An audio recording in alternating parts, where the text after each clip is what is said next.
Bismillahirrahmanirrahim. Assalamualaikum warahmatullahi wabarakatuh. Alhamdulillahirabbil alamin wa bihi nasta'in ala umurid dunya waddin wassalatu wassalamu ala asyrafil anbiya'i wal mursalin sayyidina wa habibina wa syafi'ina wa maulana Muhammadin wa ala alihi wa ashabihi ajma'in.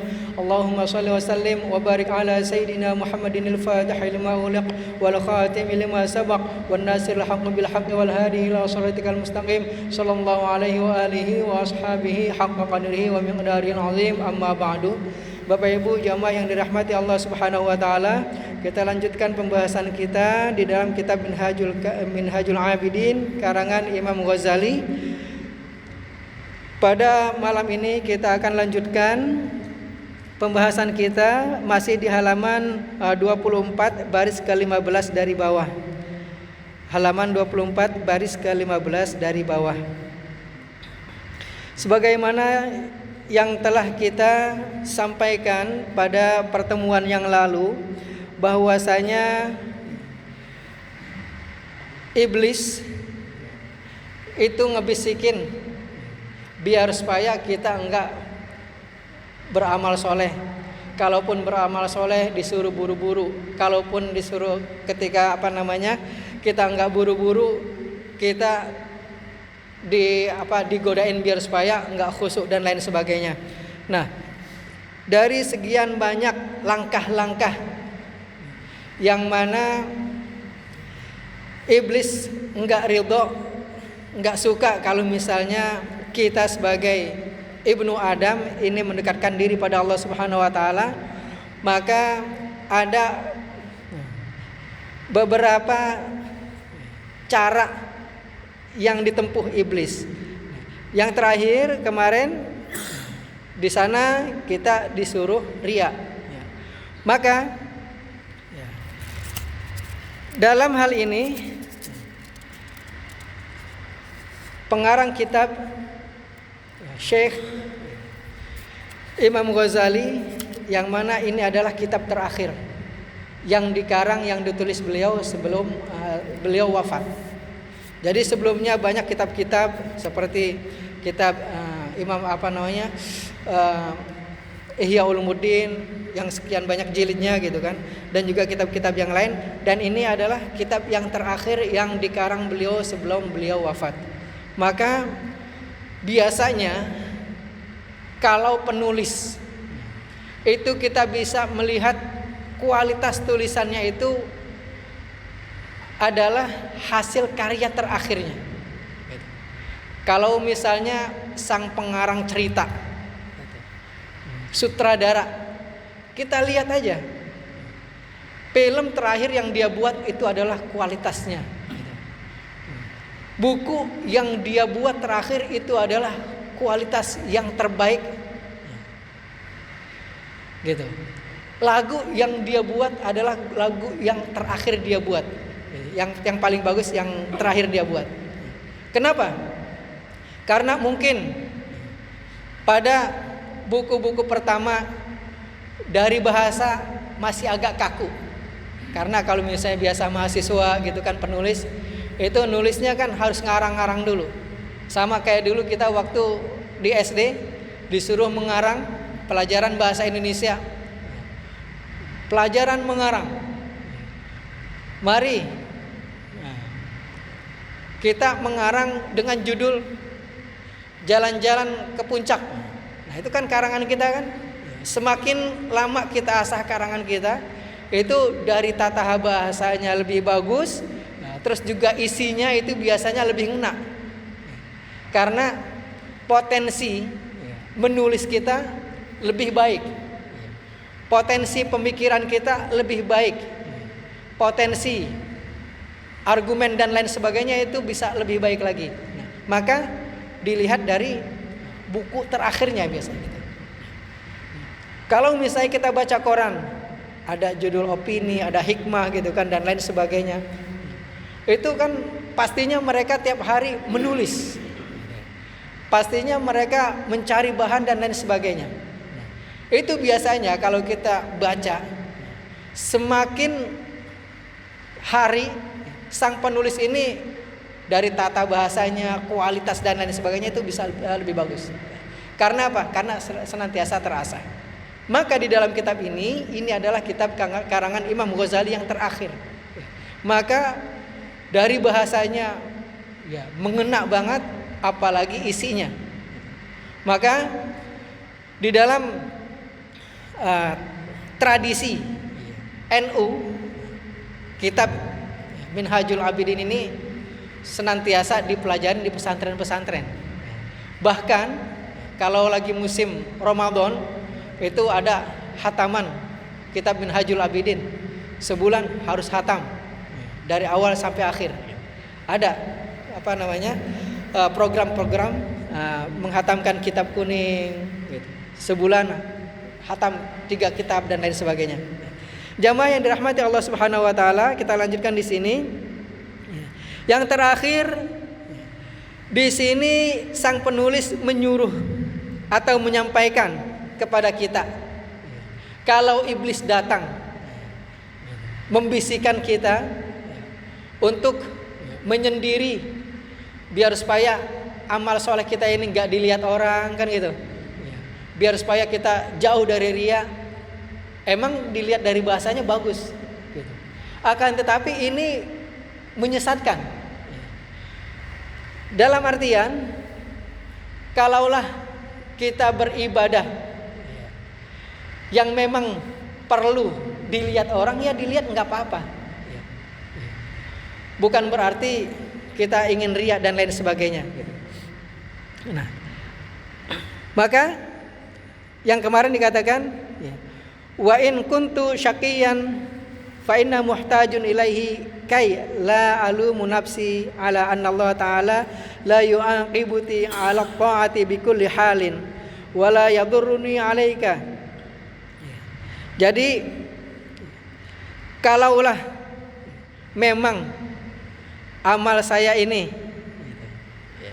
waktu kemarin kan yang terakhir kita bahas itu terkait dengan nasib. Terkait dengan nasib, yang mana kalau kemarin setan itu menyampaikan kalau nasibnya buruk, ya buruk aja. Walaupun giat beramal soleh, nanti ujung-ujungnya buruk, kan gitu. Begitu juga sebaliknya, kalau memang nasibnya baik, ya baik aja.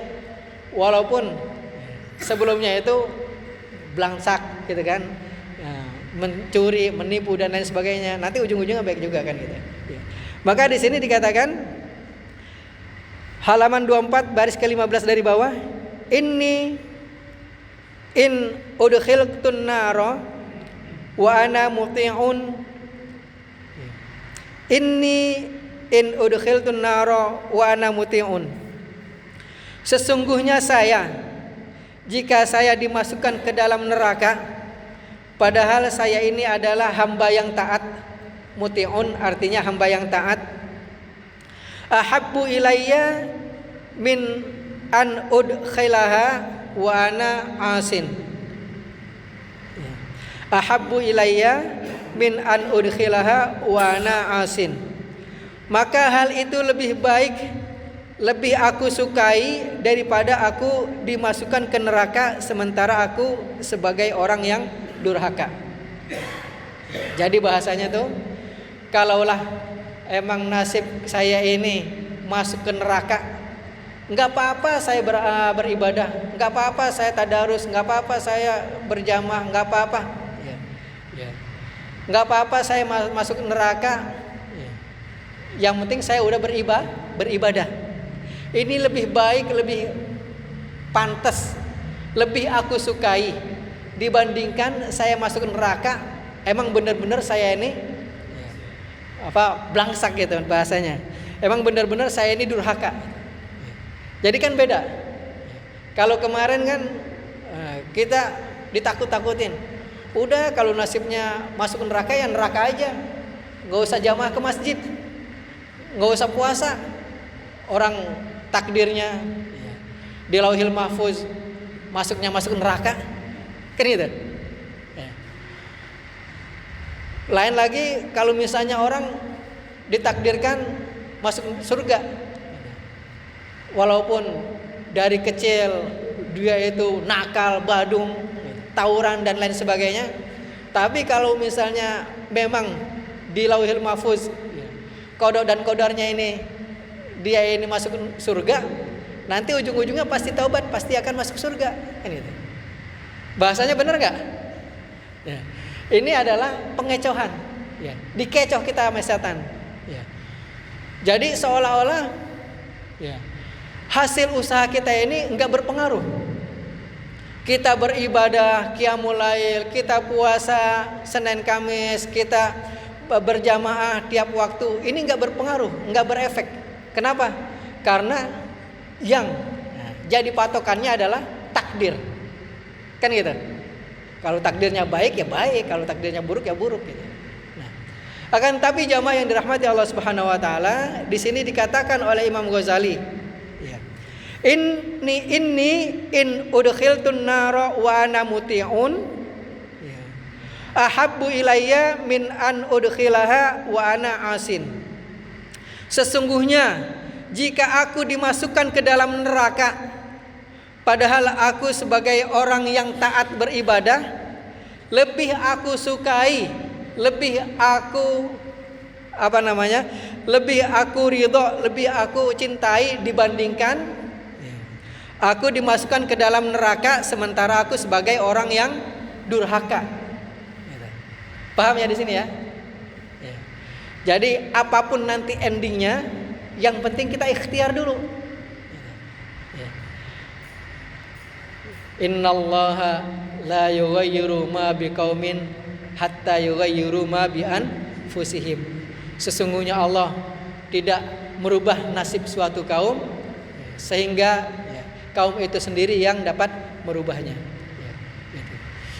Jadi terkait dengan hasil akhirnya nanti, nufadhililallah, kita serahkan semuanya kepada Allah. Yang sekarang adalah waktunya kita ikhtiar, berusaha, beramal soleh, berbuat baik, memperbanyak amal ibadah. Udah itu aja. Terlepas nanti meninggalnya bagaimana, yaitu kita serahkan pada Allah. Terlepas nanti di sirat seperti apa, kita serahkan pada Allah. Terlepas nanti endingnya masuk neraka kah atau masuk surga kah, itu kita serahkan pada Allah. Jamaah yang dirahmati Allah Subhanahu Wa Taala, maka terkadang hal ini yang menjadi hati kita ini bimbang dan ragu. Kadang udah semangat banget ibadah gitu, tapi nggak mati-mati. Pas nyeleneh sedikit mati. Gitu. Udah jagain gitu Senin Kemis puasanya, sehat walafiat. Nggak taunya pas bolong dikit meninggal gitu. Nah, maka jamaah yang dirahmati Allah Subhanahu Wa Taala, senantiasa guru kita menyampaikan belum menjadi titik aman bagi kita kalaulah nafas masih berhembus. Jadi belum menjadi titik aman. Nah, kalau sudah nafas nggak ada gitu kan, sudah meninggal, nah itu baru titik aman. Kita sudah membawa iman, ketakwaan, ibadah kita benar-benar jaga, benar-benar kita pelihara dari segala maksiat, dosa dan sebagainya, sehingga kita benar tulus masuk dalam irji'i ila rabbiki radiyatan mardiyah fadkhuli fi ibadi wadkhuli jannati, kan gitu. Ini kan harapan kita seperti itu. Nah, akan tapi di sana setan senantiasa menggoda. Bagaimana hati kita ini bimbang dan ragu. Maka terkait takdir pun digoyang sama dia. Kan ada sebuah kisah yang mana kisah ini di zaman baginda Rasulullah SAW. Pada suatu ketika ada seorang pemuda, yang mana seorang pemuda ini kerjaannya tukang gali kubur. Tukang gali kubur. Kalau misalnya cuma ngarepin jasa gali kubur, ya paling berapa duit. Itu pun kalau misalnya ada yang meninggal. Kalau seminggu nggak ada yang mati, nggak ada proyek, gitu kan? Nah sehingga ketika dia menggali kubur, gitu. Nah, terus ada yang mati, dia perhatiin, ini orang kaya apa orang miskin? Biasanya kalau orang kaya kan ada barang-barang berharganya yang dibawa, kan gitu.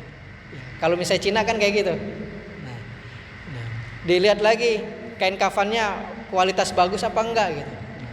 Sehingga ketika keluarga sang mayit ini pulang ke rumah, kalau memang di dalam kuburan mayit ini ada harta karun gitu kan, barang-barang berharga, ya, minimal kain kafannya ini bisa dijual lagi, ya, digali sama dia, diambil, dicuri, ditimbun lagi. Ini kerjaan dia nih. Nah, suatu ketika ada yang meninggal, wanita solehah, wanita solehah yang memang dari kecilnya cantik sampai meninggal dia masih berstatus gadis, gitu. Meninggal dunia, diperhatiin sama dia kan gitu. Nah terus ketika keluarganya pulang, malam-malam digali sama dia, digali kuburannya. Niatnya dia cuma ingin mengambil kain kafannya doang. Akan tetapi ketika kain kafannya dibuka, dia ngelihat jenazah itu, mayit itu cantik, ya karena emang orang solehah, belum pernah tersentuh dan lain sebagainya. Akhirnya ada hasrat birahinya itu nimbul. Akhirnya diperkosa tuh mayit. Naudzubillah. Mayit itu diperkosa. Akhirnya setelah memuaskan hasratnya, dia tinggalin begitu aja. Dia nggak apa-apain, udah ditinggal. Akhirnya apa? Mayit ini bangun. Mayit wanita soleha ini bangun. Kaget dia, dipanggil, wahai anak muda, sebegitu bejatnya akhlakmu. Saya mau menghadap Tuhan saya, kamu gaulin, kamu setubuhin, sehingga bagaimana saya menghadap Tuhan saya dengan hadas besar ini, kan gitu. Ya kalau misalnya kita berjima kan bersetubuh kan hadas besar, ya kan.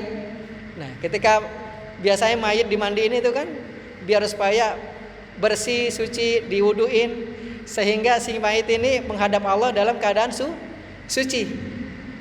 Nah ini si mayit yang udah benar-benar suci, udah dimandiin, udah diwuduin kan gitu, untuk menghadap Allah malah diperkosa, dinodain kan gitu bahasanya.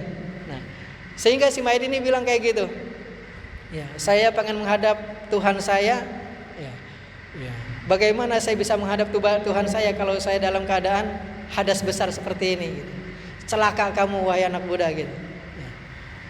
Kaget dia, gemeteran nih anak muda. Karena apa? Karena baru kali ini ada mayat bangun dan juga mencaci maki, ngedoain dia celaka gitu. Celaka kamu dibilang gitu. Akhirnya hidupnya nggak tenang. Dia berangkat pergi menghadap Rasulullah SAW. Nah, di depan masjid ketemu Sayyidina Umar. Dia nangis-nangis, ketemu Umar, kenapa kamu nangis-nangis? Aduh, saya permasalahannya berat banget, wahai Umar, saya mau ngadap Rasul gitu. Kamu ngomong dulu sama saya, mau ngapain? Kenapa, ada masalah apa gitu kan? Ya, udah ngomong dulu sama saya gitu. Umar nenangin dulu bahasa gitu. Akhirnya diceritain tuh bahwasanya dia tanya ke Umar, wahai Umar, kalau orang berzina hukumannya apa? Ya, anak muda ini nanya kepada Umar, kalau orang berzina itu hukumannya apa wahai Umar?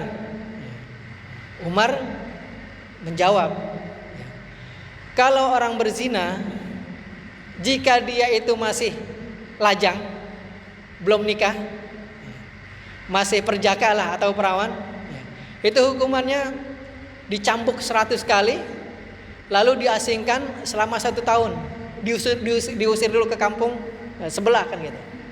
Ini kalau bujang, kalau masih single, belum nikah. Tapi kalau misalnya udah nikah, dirajam sampai mati. Nah, ini hukum Islam. Nah, oh gitu ya Umar, iya. Terus emang kenapa? Waduh, kayaknya dosa saya ini berat ini, gak bakalan diampuni Allah. Emang dosa kamu apa? Saya menggauli mayit, gitu. Kaget Umar. Umar berpikir kalau misalnya menggauli orang hidup aja dosanya sebesar itu, ini apalagi orang yang udah meninggal, yang meninggal wanita solehah, terus diperkosa kan gitu. Waduh, puyeng kepala saya nih, nangis Umar, nggak kuat dengar cerita kayak gini. Umar nggak kuat, nangis, langsung ngadep masuk ke dalam, ngadep Rasul. Rasulullah kaget ngelihat Umar ini nangis. Wahai Umar, kenapa kamu nangis seperti itu gitu? Nggak biasanya orang yang gagah perkasa, yang ditakutin di medan pertempuran, yang mana setan aja, iblis aja takut ngelihat dia, ini bisa nangis. Umar bisa nangis. Ditanya sama Rasul, wahai Umar, ada masalah apa? Kenapa kamu nangis? Ya Rasul, saya nggak bisa ngomong apa-apa nah. No, ada ada umatmu gitu, yang pengen konsultasi, bahasanya gitu. Dosanya udah terlampau tinggi, udah terlampau berat kan. Nah, Rasul kan ya udah panggil orangnya, suruh ke sini.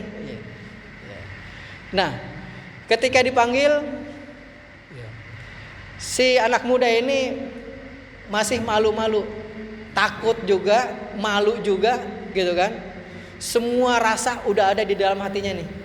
Bagaimana caranya biar supaya saya ngungkapinnya ini enggak nyakitin hati Rasul, gitu kan. Ngungkapinnya ini biar supaya mendapatkan ampunan, taubatnya taubatan nasuha kan gitu. Sehingga dia ngomong pelan-pelan sambil nangis. Maka Rasul dengerin, emang dosamu apa, gitu kan? Yang namanya Allah Maha Pengasih, Maha Penyayang. Allah akan mengampuni. Kalau misalnya memang hamba itu mau bertaubat dan mau kembali kepada jalan yang benar. Kan Rasul kan ngasih yang ini aja yang simpel-simpel aja gitu. Tapi ini dosa saya berat banget ya Rasul kan gitu. Akhirnya diceritain lah tuh. Diceritain kronologisnya seperti apa. Bahwasanya dia sebenarnya nggak sengaja ingin memperkosa, tapi karena terlihat moleknya, cantiknya muslimah itu, akhirnya dia perkosa juga gitu. Nah, pas denger kisah ini, yang namanya Rasul kan manusia biasa juga, kaget, bercampur mungkin kesel atau gimana. Waduh, udah, kamu pergi dari sini nih. Malah diusir. Kenapa? Karena dalam artian Allah pada saat itu belum memberikan wahyu. Apakah hamba ini taubatnya diterima atau ditolak?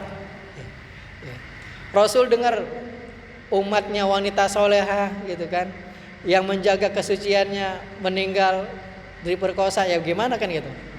Sebagai pimpinan, kita aja kalau dengar kan udah kesel banget kan gitu.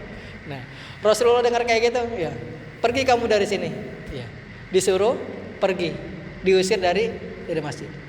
Akhirnya singkat cerita, pemuda ini bingung gitu kan, minta perantara Rasul biar supaya Rasul bisa minta ampunan lah gitu. Ya. Kalau kita kan konsultasi ke kiai, tolong dong doain biar supaya proyek saya lancar kan gitu. Kan gitu. Kita minta perantara karena ulama biasanya lebih mustajab, lebih kabul lagi. Nah, ini sang pemuda juga seperti itu. Dia ke Rasul biar supaya Rasul juga bisa membantu dia sehingga Allah mengampuni dosanya, kan gitu. Nah, akan tapi Rasulullah menyuruh dia keluar pergi dari masjid. Sehingga dia luntang-lantung nih. Udah, akhirnya dia menyendiri di dalam goa. Menyendiri di dalam goa, dia bertaubat, taubatan nasuha, taubat yang sejadi-jadinya. Dia enggak keluar goa, dia di dalam goa, dia makan apa yang ada di situ, dia minum apa yang ada di situ, sampai yang dulunya mungkin gemuk, sekarang agak terlihat kurus dan enggak terawat dan lain sebagainya. Nah, udah pokoknya dia di situ bertaubat taubatan nasuha, minta ampun ya Allah, nangis tiap hari minta ampunan pada Allah Subhanahu wa taala. Sehingga pada suatu ketika Allah mengampuninya dan Allah mengutus malaikat bertemu baginda Rasulullah sallallahu alaihi wasallam.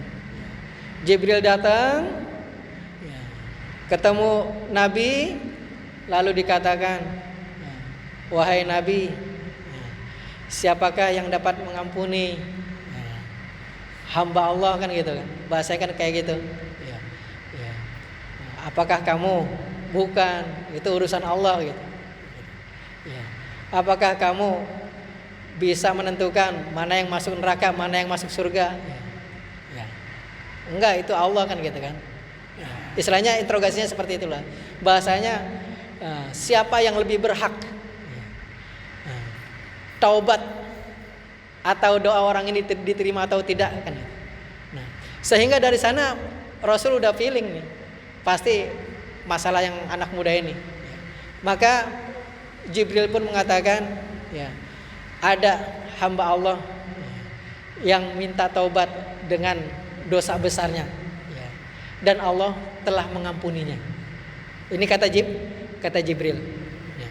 Nah, setelah Jibril mengatakan seperti itu, ada salam dari Allah, ada pesan dari Allah bahwasanya hamba pemuda yang berlumuran dosa ini taubatnya udah diampunin sama Allah. Maka baginda Rasul menyuruh sahabat untuk mencari pemuda itu. Cari pemuda yang kemarin itu di mana dia? Cari sana sini. Tahuan, oh dia itu ngumpet di goa. Panggil, suruh ke sini gitu. Akhirnya pemuda itu menghadap Rasul dan juga Rasul mengatakan bahwasanya taubatnya diterima. Taubatnya diterima, udah nggak lama meninggal dengan husnul khotimah. Nah, jamaah yang dirahmati Allah Subhanahu wa taala. Nah, inilah hidup. Kita nggak tahu nih arahnya mau dibawa kemana. Maka untuk itu kita senantiasa mewanti-wanti dan juga menjaga diri kita dengan minimal melaksanakan sholat. Kalau sudah sholat, di sana include ada doa yang mustajab di dalam surat Al-Fatihah. Ihdinas siratal mustaqim. Tunjukilah kepada kami ya Allah jalan yang lurus. Siratal ladzina an'amta alaihim. Jalan yang mana di dalamnya adalah orang-orang yang Engkau beri nikmat. An'amta alaihim. Ghairil maghdubi alaihim. Bukan di jalan orang-orang yang Engkau murkai. Walad dolin, dan bukan pula jalan orang-orang yang sesat. Ini adalah doa yang kita panjatkan tiap rakaat. 17 rakaat minimal. Lebih lagi kalau misalnya kita qobliyah, ba'diyah, duhanya gitu kan, dan juga tahajudnya, witirnya dan lain sebagainya. Nah, Ini salah satu ikhtiar kita, usaha kita, sehingga Allah mantapkan jalan kita ya, di jalan yang lurus, sehingga meninggal pun dalam husnul khotimah. Nah, Sayyidina Ali bin Abi Thalib ini senantiasa nangis. Dia ini kadang-kadang ngerasa nggak betah hidup di dunia ini, nangis. Ditanya para sahabat, wahai Ali, kenapa kok kamu nggak segembira orang-orang yang lain gitu loh? Ya. Kelihatannya matanya sendu, nangis gitu, sedih. Kata Ali, bagaimana saya bisa bergembira kalau misalnya saya masih berada di dunia dan saya belum tahu nanti saya akan bahagia atau enggak. Saya akan berbahagia, saya bisa tersenyum kalau misalnya saya sudah lewatin jembatan Shiratal Mustaqim. Kata Ali kayak gitu. Ini Ali, selevel Ali, sosok orang yang pertama kali masuk Islam dari golongan anak-anak, yang mana keilmuannya gitu kan, terus juga tauhidnya lebih kuat. Dimana ketika Rasulullah hijrah dari Mekah ke Madinah, dia pertaruhkan nyawanya hanya untuk Rasul. Kalau kita berani nggak kayak Ali? Kalau misalnya kalau dulu kan zaman 2000 ada ninja, gitu kan, serangan ninja yang menyerang ustadz alim ulama. Kalau misalnya disuruh sama kiai kita, Tong, lu tidur di tempat gue ya Tong ya malam ini. Gue ngumpet di kamar sebelah. Takutnya ada ninja yang mau membunuh, kan gitu. Zaman dulu, nggak tahu masih ingat apa kagak. Kira-kira kita berani apa enggak? Kita duduk atau kita tidur di tempat ulama, yang mana ulama itu memang benar-benar mau dibunuh pada malam itu. Sekarang kan belum ada isu kriminalisasi ulama. Nanti kalau misalnya inian politik biasanya ada lagi kriminalisasi ulama. Nah, kalau misalnya emang udah tahu malam ini Rasulullah akan dibunuh, ulama akan dibunuh misalnya, terus kita disuruh tidur di situ, kira-kira kita berani apa enggak? Belum nikah Pak, masih muda ini. Ali kan belum nikah, masih muda kan ketika itu. Ya belum ngerasain nikmatnya dunia kan itu. Nah, tapi Ali pasang badan, baik ya Rasul, saya yang tidur. Akhirnya, ketika Rasulullah pergi hijrah ke Madinah, dibuka oleh kaum musyrikin, Ali anak kecil akhirnya nggak jadi dibunuh. Padahal bisa aja tuh, gitu. Musyrikin ketika itu kesel, ada ini anak kecil aja udah potong palanya jebret kan, bisa mati kan gitu.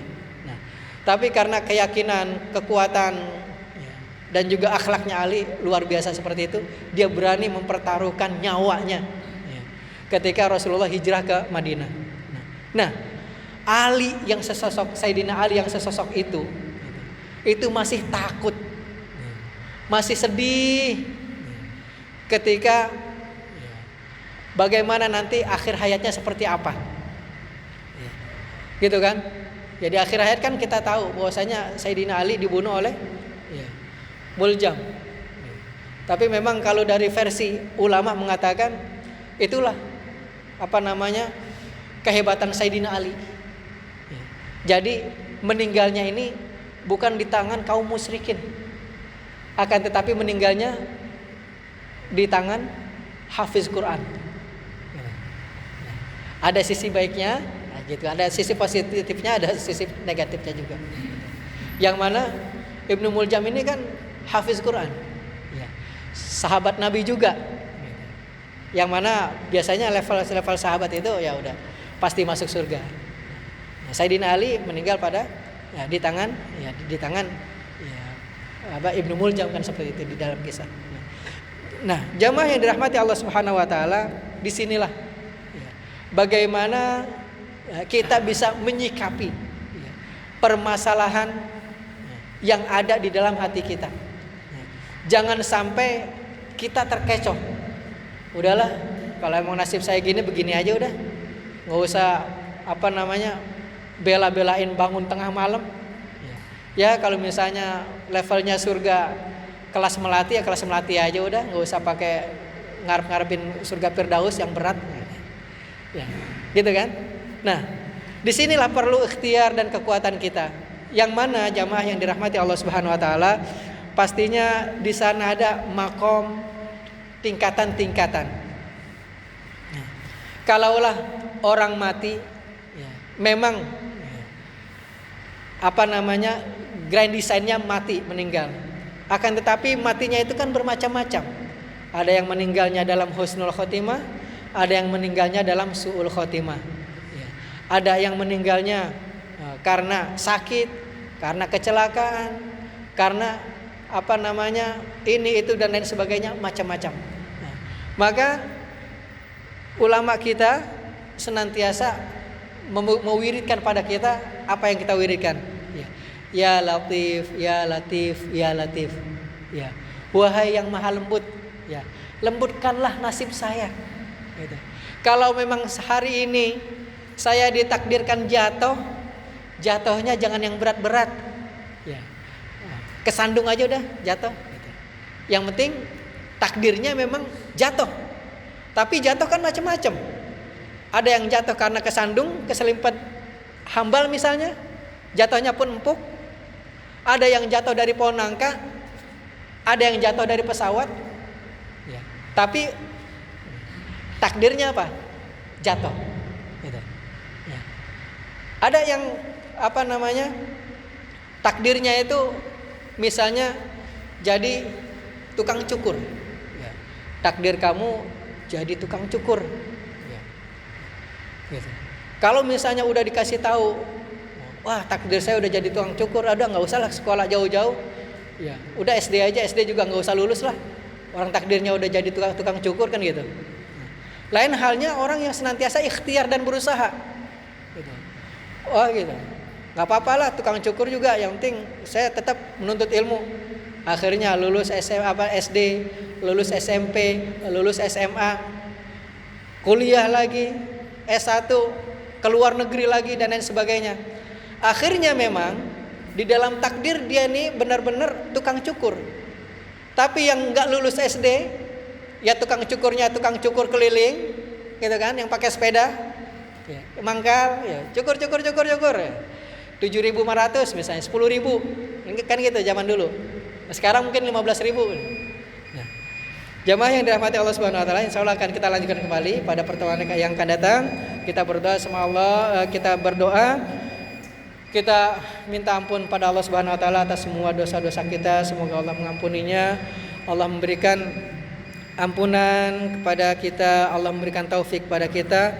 Allah juga memberikan hidayah kepada kita. Dan Allah memasukkan kita dalam hamba-hambanya yang beruntung, yang senantiasa berada di dalam Shiratal Mustaqim, yang senantiasa berada dalam hidayah dan karunia-Nya. Dan Allah mematikan kita dalam husnul khotimah.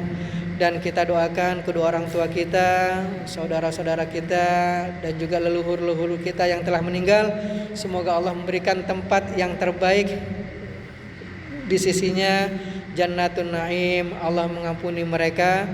Allah juga memberikan ampunan dan melapangkan kuburnya. Dan Allah memberikan maghfirahnya, dan Allah memasukkannya dalam surganya. Al-Hadiniyah Al-Fatihah. A'udzubillahi minasyaitonir rajim. Bismillahirrahmanirrahim. Alhamdulillahirabbil alamin arrahmanir rahim maliki yaumiddin. Iyyaka na'budu wa iyyaka nasta'in. Ihdinas siratal mustaqim. Siratal ladzina an'amta 'alaihim ghairil maghdubi 'alaihim waladdallin. Amin. Syukran. Wassalamualaikum warahmatullahi wabarakatuh.